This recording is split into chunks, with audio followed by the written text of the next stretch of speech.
गांधी भी मेरा है, अंबेडकर भी मेरा है। हमारे देश के इतिहास और महानुभावों की विरासत पर हक की बात जब आती है तो कांग्रेसी नेता इसी तरह मेरा मेरा करते नजर आते हैं।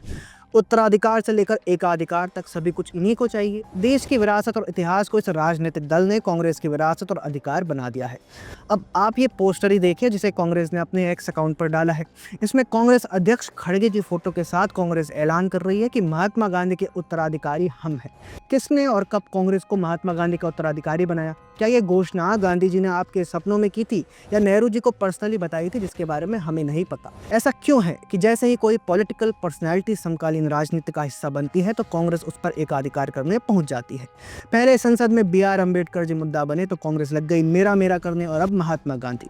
अरे खड़गे साहब, महात्मा गांधी के उत्तराधिकारी बनने से पहले एक बार देख तो लेते कि कांग्रेस ने उनकी विरासत का सम्मान किया भी है या नहीं। कांग्रेस के मात्र 1 वर्ष तक अध्यक्ष रहे महात्मा गांधी की इच्छा थी कि कांग्रेस को डिसॉल्व कर दिया जाए। तो आज आप सक्रिय राजनीति का हिस्सा क्यों बने हुए हैं? महात्मा गांधी की इच्छा के खिलाफ न सिर्फ कांग्रेस अस्तित्व में है बल्कि अपने आने वाली पीढ़ियों को भी गांधी सरनेम के साथ लॉन्च करने की तैयारी कर रखी है। 1948 में अपनी हत्या से एक दिन पहले गांधी पार्टी को जिस दिशा में ले जाना चाहते थे उस पर एक दस्तावेज लिखा था। अब इसे his last will and testament कहा जाता है।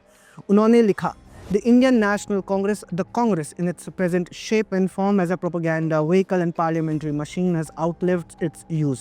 यानी कि कांग्रेस अपने स्वरूप में अब प्रासंगिक नहीं रही है। गांधी के लिए पार्टी का उद्देश्य आज़ादी मिलने के साथ ही पूरा हो गया था। कांग्रेस का राजनीतिक दल और कम्युनल बॉडीज के साथ दूर करना चाहिए और मौजूदा एआईसीसी को भंग करने और लोक सेवक संघ बनाना चाहिए। यह गांधी की इच्छा थी। गांधी की इच्छा किसने पूरी की? जवाब है, किसी ने नहीं, कांग्रेस ने भी नहीं। कांग्रेस आज राजनीतिक जीवन का हिस्सा है तो यह भी महात्मा गांधी की अवहेलना है। अपने आप को महानुभावों की विरासत और उत्तराधिकारी बताने से ही काम नहीं चलता है खड़गे जी, उनके आदर्शों की पालना भी करनी होती है। गांधी जी के कौन से आदर्शों का सम्मान आज तक कांग्रेस ने किया है? आइए देख लेते हैं। भारत आने के बाद से लेकर 1937 के चुनाव तक मोहनदास करमचंद गांधी एक हिंदूवादी नेता थे। भागवत गीता जैसे धार्मिक ग्रंथ को राजनीतिक मंत्र बताकर हिंदू सांप्रदायिकता को गांधी एक राष्ट्रीय स्वरूप दे रहे थे। महात्मा गांधी के आखिरी शब्द भी हे राम ही थे। जिन श्री राम को महात्मा गांधी मरते दम तक अपने साथ रखे हुए थे, उनके आने वाले तथाकथित उत्तराधिकारियों ने उनके नाम को काल्पनिक बताने में कोई कसर नहीं छोड़ी थी। आपको तो याद ही होगा, 2007 में यूपीए सरकार सेतु समुद्रम शिपिंग कैनल प्रोजेक्ट पास करने के चक्कर में थी, लेकिन भाजपा इसका विरोध कर रही थी क्योंकि इस परियोजना के तहत बड़े जहाजों के परिवहन के लिए नया रास्ता बनाया जाना था जो राम सेतु से होकर गुजरता।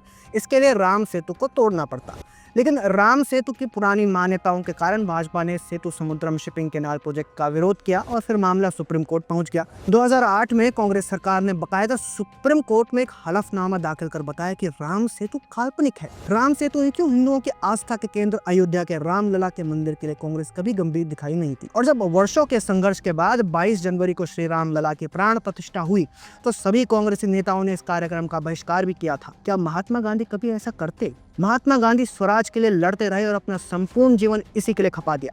आज कांग्रेस नेता Rahul Gandhi made in India और आत्मनिर्भर भारत को मोदी की राजनीति के रूप में देखते हैं, जबकि ये तो मौका था कि वे इसे महात्मा गांधी की विरासत के रूप में देखते।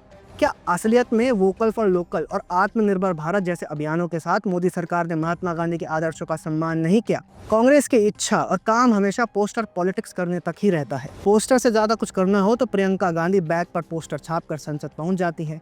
अरे असली जीवन में आइए, देश की विरासत पर कब्जा करना बंद कीजिए। महात्मा गांधी, डॉक्टर भीमराव अंबेडकर, सरदार पटेल और सभी महानुभाव देश की विरासत हैं और उनके आदर्शों पर पूरे देश का साझा अधिकार है। यह आपकी बपौती नहीं है। तो please stop this poster politics and stop invading history and leaders of this country। Congress के इस पोस्टर पॉलिटिक्स पर आपका क्या कहना है, हमें कमेंट करके जरूर बताएं और ऐसे ही कंबल कुटाई के लिए फॉलो करते रहें दी पैम्फलेट।